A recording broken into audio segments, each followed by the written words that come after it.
Morning, y'all.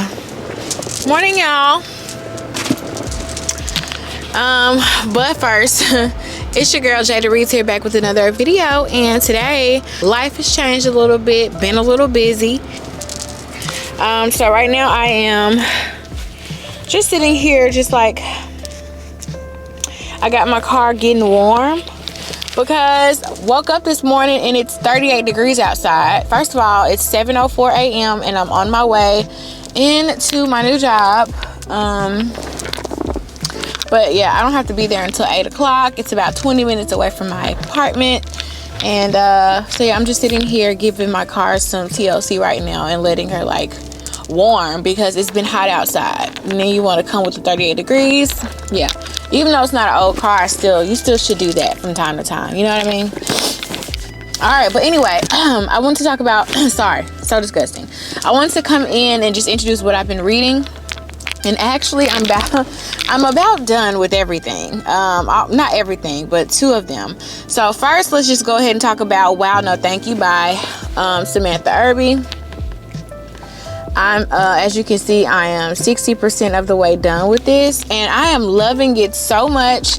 So I started out reading it. I have the book upstairs, but I heard that Samantha narrates it. So naturally, I'm like, okay, I love author narration. When an author narrates their own book or whatever, essay, whatever the case may be, I love that. So I went to my library, Libby app, to see if they had it, and they had it. And I started it, and it's like listening to a podcast, honestly. These are a series of humorous essays, and they're very candid, very funny. She's talking about her life experiences over the years, all different types of subject matter. She talks about her childhood and starting her cycle when she was 10-ish years old in the 5th grade, which I found interesting. She talks about, in this one essay called Hysteria, that's where she talks about that, and also talks about just having like an ovary malfunction, uterus kind of situation, and just talking about the seriousness of those cycles that you have that can be heavy and just like completely obliterates you having just like a normal month of being a woman when you have this cycle where you can't even predict how heavy or how not heavy it's going to be. She talks about that. She talks about growing up with sick parents and her mom dying and her dad dying very, very early. She talks about being the poor kid with the rich friends. It's just really good. She talks about her relationships with men and also subsequently women. She is married to a woman now. It's just a really good collection of essays. I am really enjoying it very much. I really like her voice. I really like the subject matter that she is partaking on. I'm enjoying the relatability. And I know it's not performative with her. Even though this is the first Samantha Irby that I've read, I can tell she's not performing. She's literally serious. This is literally her real life. And that's something like right now in this day and age, it's genuinely hard to find, because people's lives are so much fixated on being watched by others or on being perceived and being perceived in the best light possible. I'm not getting those vibes from Samantha. I'm genuinely getting the vibe of, hey, this is some shit I done went through, and I'm also a humorous essayist, a good writer. I want to write about it, and hopefully I can reach somebody, just like any other thing a creator does. It's to connect with others. And so yeah, it's just really good. I'm really enjoying it. I'm actually going to listen to it on my way into work. So yeah, next we have The Shipping News by Proulx. This is, if you haven't noticed, if you truly pay attention, I've been on like a Pulitzer Prize, National Book Award Prize. I've been on that journey for a while now. I've read a lot of National Book Awards this year alone. I read a lot of Pulitzer Prize winning books this year alone as well. And here's another one. So this is The Shipping News. I think it was published in 1993, adapted into a movie and all sorts of stuff by Proulx. Proulx is the author of the short story collection that has Brokeback Mountain in it, that won the Oscar for the movie. I have to keep saying it's a great movie. But yeah, this book is about a different type of scenario. So This book follows Coyle and his family. He has Coyle, starts off with Coyle, his wife Petal, and his daughter Bunny, and his other daughter Sunshine, and his aunt, the aunt. And Coyle's a ne'er-do-well. Coyle is a loser, honestly, one of life's losers, and he just can't get things right, you know, but he's such a sweet and sensitive person, and he cares a lot about the people in his life, but he just can't seem to find his own way personally. And that's the running theme throughout the story, at least for the first half of the story. And what we do, or what we find, is that his wife is just terrible. Petal is fucking bonkers. She's nuts. She's a cheater. She's a whore. She doesn't love the kids. She doesn't love Coyle. And early on in the book, you find out some things about her. Some shit happens. Some shit pops off, which in turn makes Coyle's aunt anonymously pop up at his door, I guess because she heard the news, and you know, he doesn't know what to do from that particular point on. And his aunt, the aunt, that's how she's described in the book, she tells him, hey, I'm headed back. They're in New York right now. Hey, I'm headed back to our hometown, our home, where we have a family home in Newfoundland, Canada. And you and the girls, y'all should come with me. Y'all should come with me. We're going to make a go at it. We're going to make this shit work.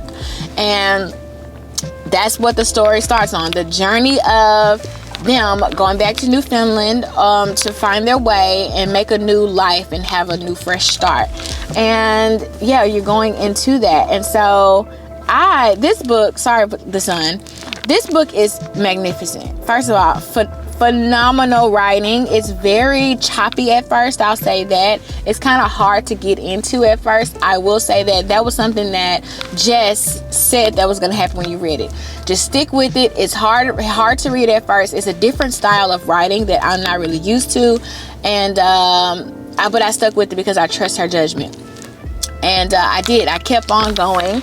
I am on chapter 28 now.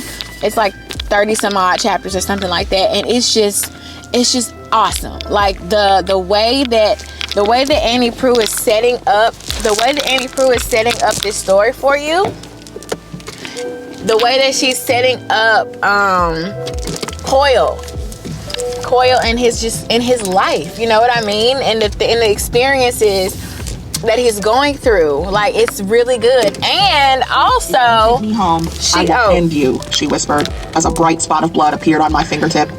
And also, as I've been reading the story, what you find is she sprinkles little tidbits like all authors do.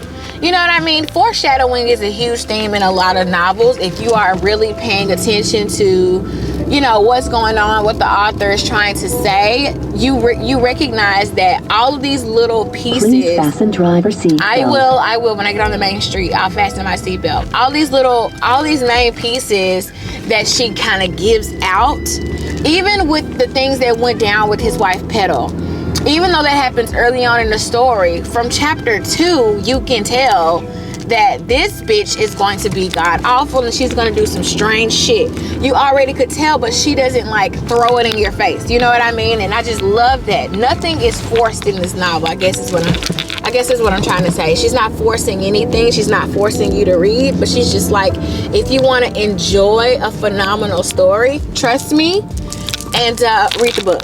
Just trust me. You know what I mean? And so I'm trusting the process and I'm trusting her. And it's really just like this really warm, if I could describe it in my own words, I'm giving my own scenario about how I think about it. The Shipping News is kind of just like this warm novel, this really intimate tale of redemption. Because at first, what you find is you kind of consider the idea or the fact that Coyle is just not going to succeed. Nothing's going to happen for him.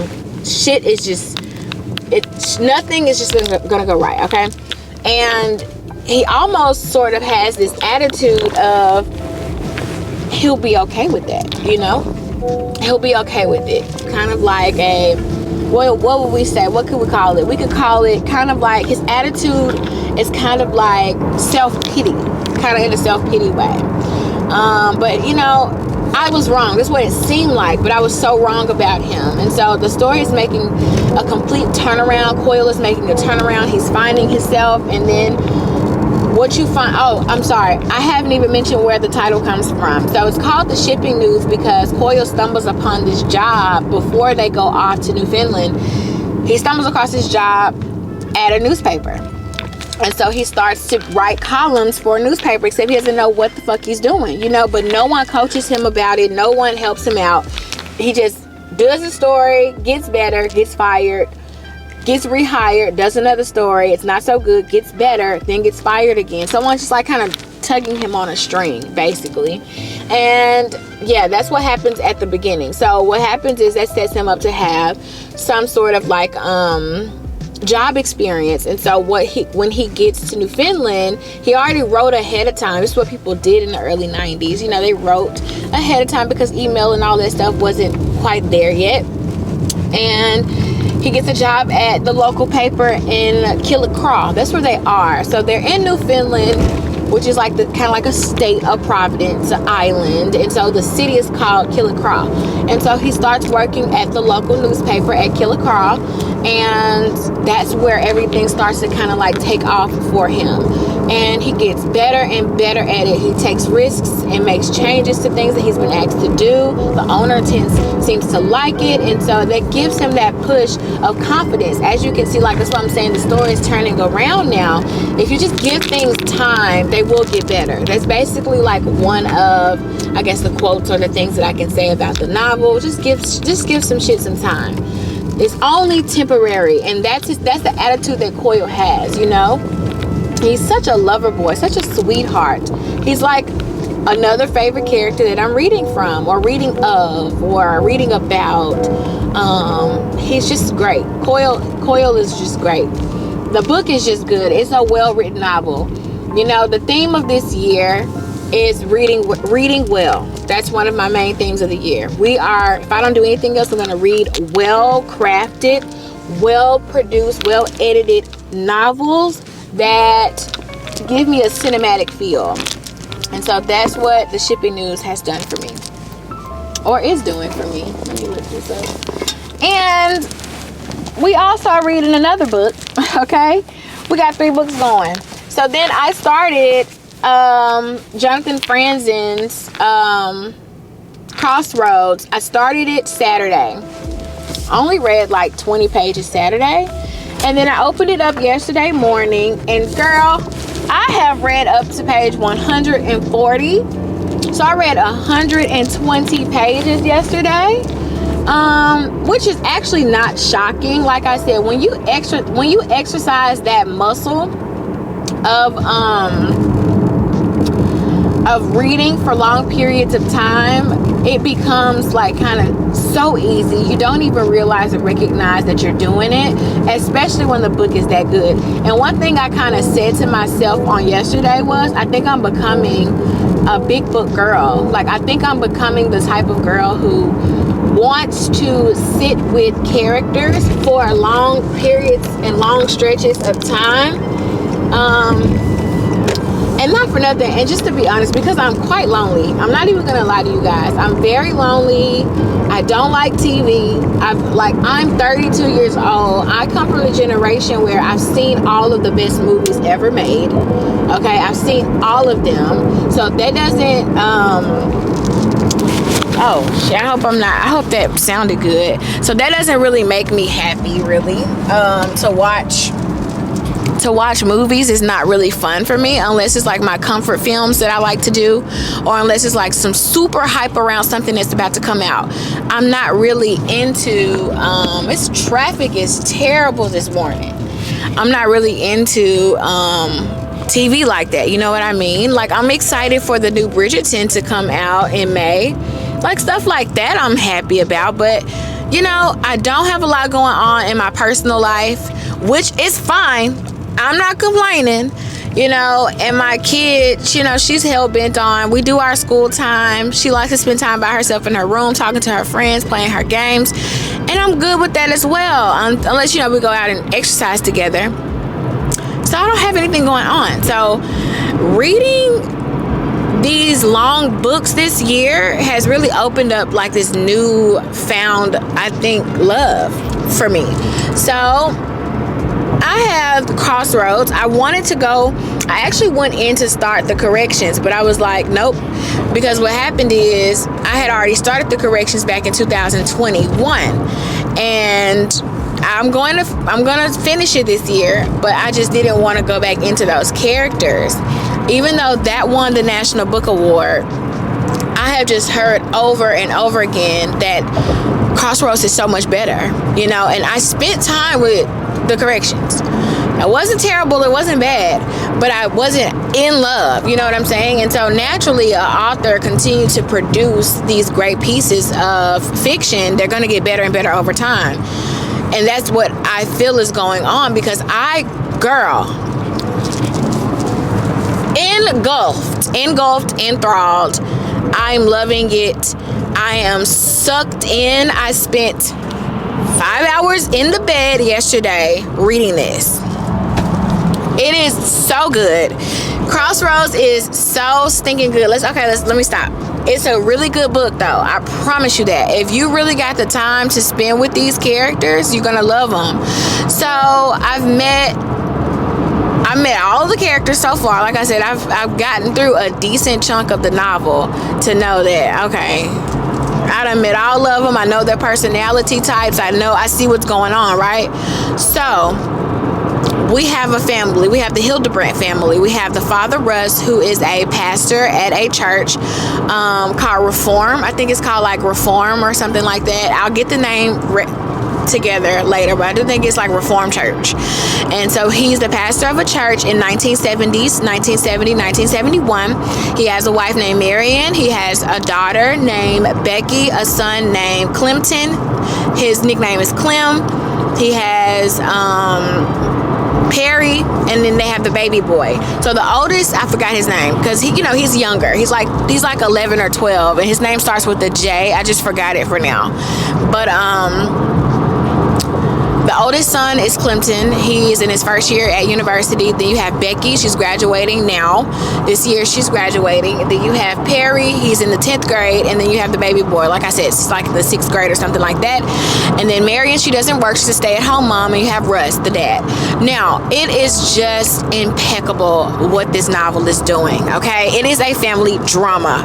It is a drama. Also, Crossroads is the first installment of this trilogy that I didn't know that. I just found out it's going to be Crossroads. It's going to be a trilogy, and I forget what it's called. I'm not about to look it up now, y'all. I am driving, so I'm not going to look it up now. Just know it's the first installment of the trilogy. So if you want to get ahead of the game, you might want to go ahead and pick up Crossroads now if you haven't. It was published in 2021. So anyway, it's about the complexities of life in suburbia.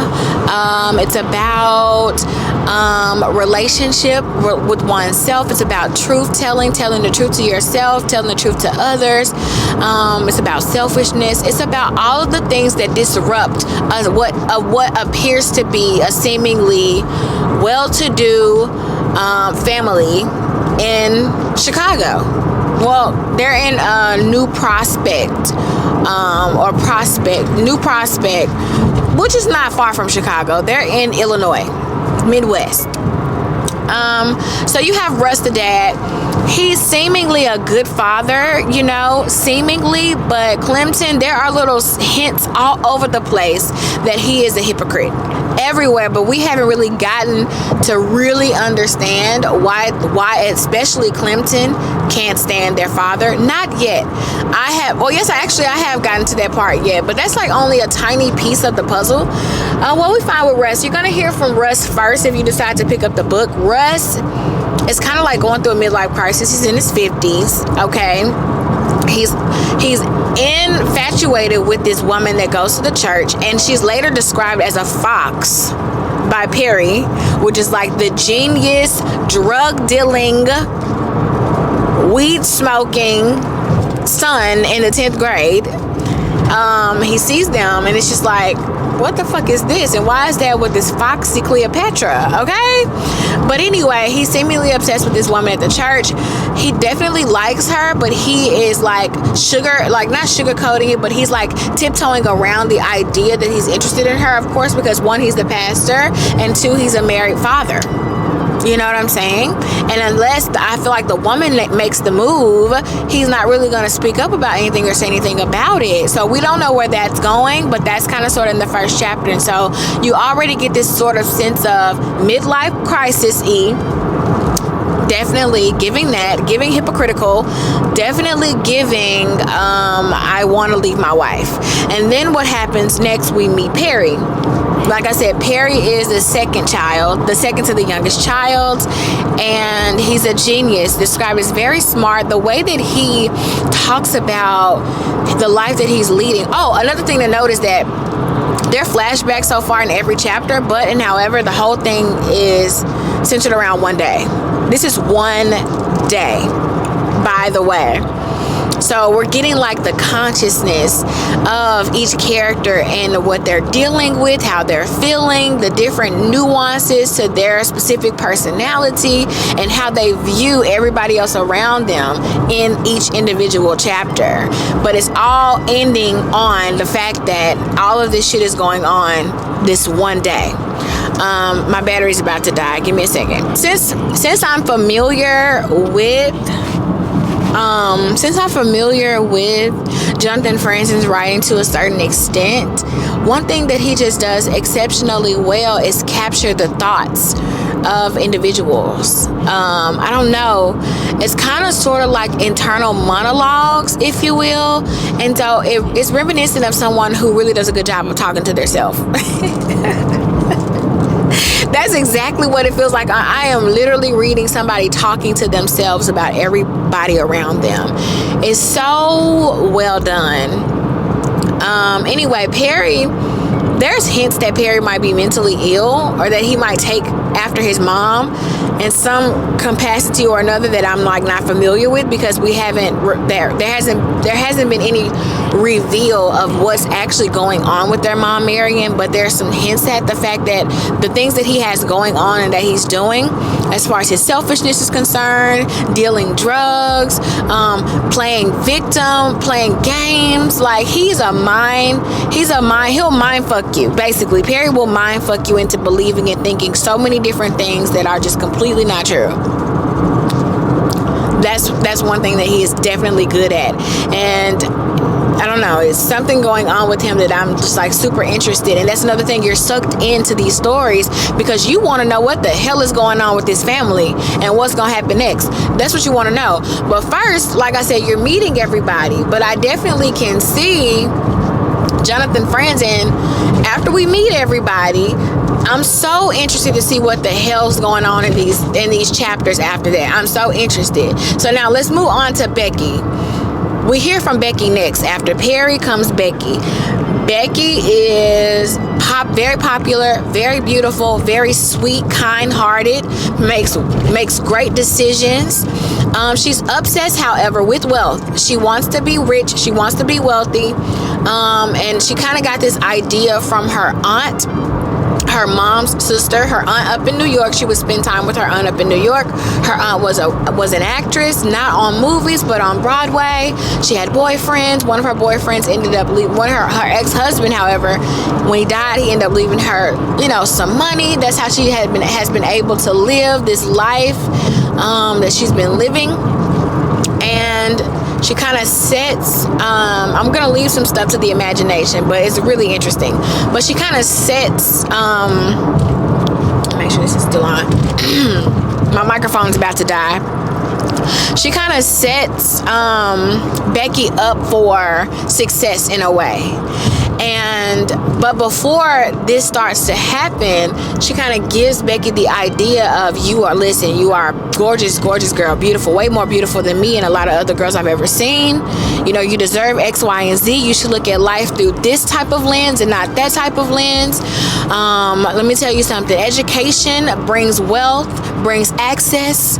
You know, she's giving Becky all of these different ideologies and ideas about what life can be for her, what she's not getting from her hometown and from her parents. She's also an atheist, a stark atheist. She actually does not go to church. She does not believe in God, which is extremely funny that Jonathan Franzen will write that in like that, you know, and that she would have a choice like that. Because a lot of times when you are dealing with, you know, Christians, Presbyterians, and all those things, parents absolutely make you go to church. And until you're of a particular age where you can make your own decisions, they don't care. But that's another thing or another aspect that's very interesting. And so I haven't even mentioned the title. First of all, so yeah, we've talked about these characters. We'll come back to Becky for sure. But you have this story called Crossroads because it's about Crossroads, which is an after-school youth group at the church that their dad works at. That's exactly what it's about. It's about these kids going into this after-school youth group. That's the center of the story.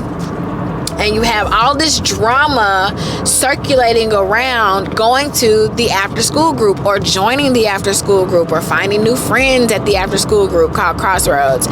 And I still don't quite understand why Crossroads is at the center of, I'm gonna hold it like this, why Crossroads is at the center of the novel. Like, I don't know.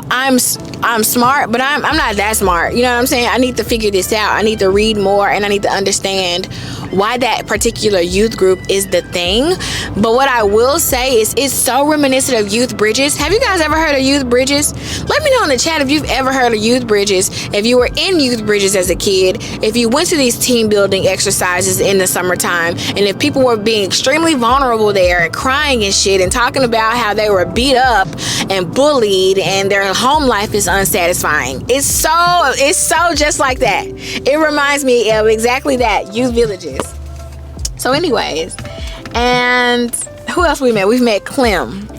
Clem's story is very interesting too. Y'all, the story got so much going on that I need to catch my breath, because Becky, like I said, seemingly is making the great decisions, has a good head on her shoulders, is going to go to a great college. Her aunt leaves her a lot of money, this inheritance. I didn't want to say it, but I did. And it's just a lot of aspects in their nuances, like with Becky and the father Russ, and how he tried to manipulate her into giving like parts of that money to her siblings. And she was thinking about really doing it, but then she had to say, you know what, hell to the fuck no. No one went to visit Auntie in New York. No one wrote her letters but me. No one sacrificed summers but me to go and spend time with her, even after finding out that she had cancer. Why the fuck would I give anybody, especially her brothers, except for Clem? She loves Clem. But she's like, why would I ever give any of them any of this money? Especially selfish Perry. You know, and it's just so good. Then Clem comes home. Clem's in college. Clem comes home. He's coming home. Like, let me just tell y'all, it's a lot of moving parts to Crossroads, okay? It's a lot of inner workings to Crossroads, and Crossroads is giving me life. So let's talk about Clem. Clem comes home, and he is... First of all, he's at college. He's at the University of Iowa. He meets this girl. He has kind of sort of a sexual awakening at school. He goes to school a virgin, comes back home not a virgin, completely obsessed with Sharon, his girlfriend, because she is exposing him to some shit he ain't never even seen before. You know how it is. I know exactly how it is. So that's interesting to read about, to look at from this perspective also. So Clem has a sexual awakening at school or whatever. He's experiencing things that he's never experienced before. He's falling in love, kind of, sort of. And, you know, he wants to tell the world. He wants to tell his closest sibling but that doesn't really go too well. And then he goes back to school and he's listening to her more. Like, she's a type of woman that has these big ideas and she thinks for herself, which is very rare to find, you know, in the late 60s, early 70s. You know, you're not hearing about girls who have opinions about stuff. You know, they're typically thinking along the same lines of their boyfriend or along the same lines as the group. Groupthink is very real still to this day. So I can only imagine back then how it was, or whatever. So, like I said, she's exposing him to things and ideas, and she's making him see, you know, that the world that he was raised in or raised on,